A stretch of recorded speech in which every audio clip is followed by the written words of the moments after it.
Syria सुर्खियों में है और दुनिया खौफ में। इसकी वजह यह है कि जंग के बादल हैं कि छटते नहीं।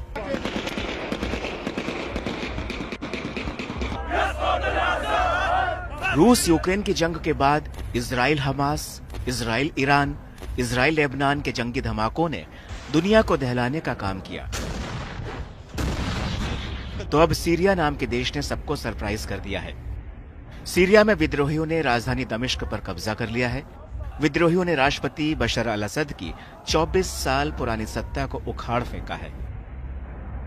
असद के तख्ता पलट के साथ ही सीरिया में अब एक नया नायक उभर कर सामने आया है, जिसे लोग सीरिया का सुल्तान कह रहे हैं। इस शख्स का नाम है अबू मोहम्मद अल जुलानी।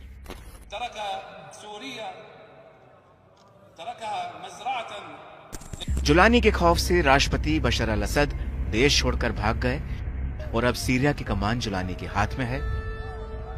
सीरिया में तख्ता पलट को अंजाम देने वाला अबू मोहम्मद अल जुलानी विद्रोही गुट HTS सीरिया का चीफ है।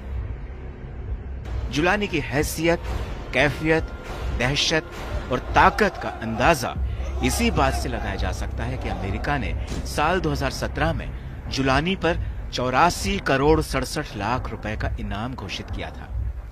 तो आइए अब तफसील से जानते हैं कि आखिर कौन है अबू मोहम्मद अल जुलानी।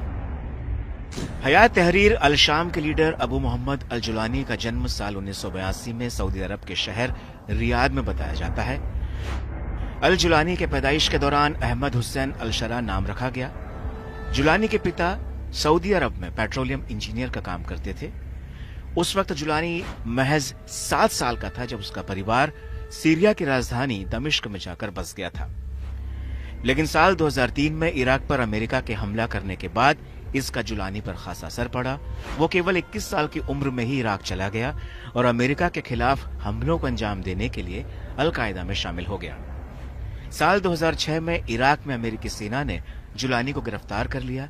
उसको 5 साल तक जेल में रखा गया क्योंकि जुलानी का नाम 2001 में अमेरिका में हुए 9/11 के हमलों में भी आया था, जिसके चलते उसे मोसुल से गिरफ्तार कर अमेरिकी जेल में रखा गया।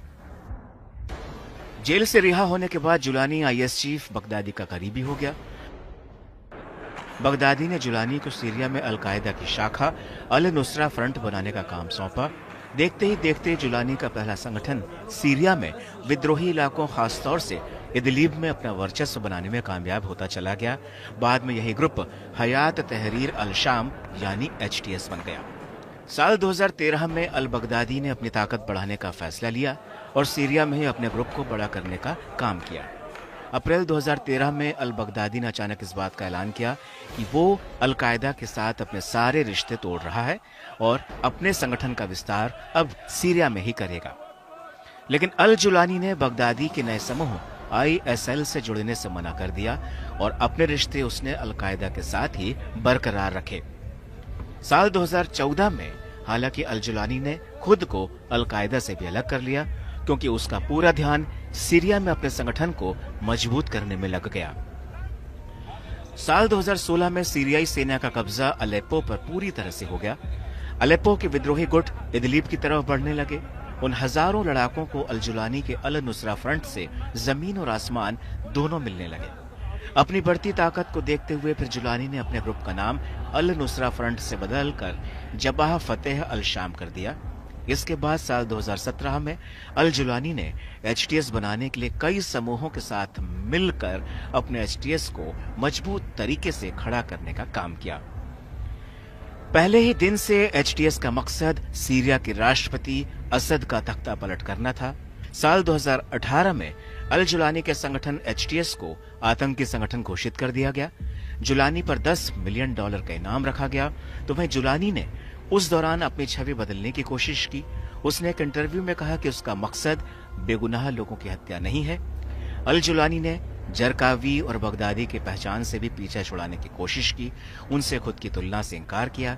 जुलानी ने कहा कि वो सीरिया में ऐसी सरकार चाहता है जहां की जनता अपना नेता खुद तय करे। अब बड़ा सवाल यह है कि रूस ईरान के होते हुए सीरिया में जुलानी कितने वक्त तक बना रहेगा और क्या सीरिया की सूरत बदलने की नई जंग जुलानी जीत पाएगा।